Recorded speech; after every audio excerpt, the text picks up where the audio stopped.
ভাত খেয়ে উঠেছি, আচমকা দেখি আকাশটা কালো হয়ে গেল। আমি ছুটে ছাদে চলে গেলাম। দেখলাম হাওয়ার তালে তালে নিম গাছ, আম গাছ, কলা গাছ এরা সব দুলছে। আম গাছটাও খুব দুলছে, তবে আমার বেশি কিছু নেই। কিছুক্ষণের মধ্যে দেখি ছাদে ফোঁটা পড়তে শুরু করলো। ছোট ছোট ফোঁটারা আস্তে আস্তে বড় হয়ে হয়ে ছাদটাকে ভরাট করে দিচ্ছে। আমি তখন নিচে নেমে জানলার ধারে চলে গেলাম। আমাকে নিম গাছটা দেখে হাসছে। আমি ওকে দেখে বললাম, কী গো, খুব ভিজছো না? ও আমাকে বলল, হ্যাঁ গো, বিন্দাস।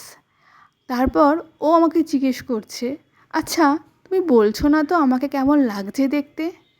আমি ওকে বললাম, জানো, এই মুহূর্তে না আমি শব্দদেরকে ছুটি দিয়েছি, না হলে বলতাম তোমাকে লাজবাব লাগছে।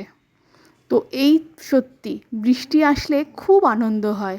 আর সারাদিন ধরে গরমও থাকে, রোদ থাকে, তো সত্যি বৃষ্টিতে ভেজার পর যে সুন্দর অনুভূতিটা হয় সেটা তো লাজবাব। কেমন লাগলো জানাবেন।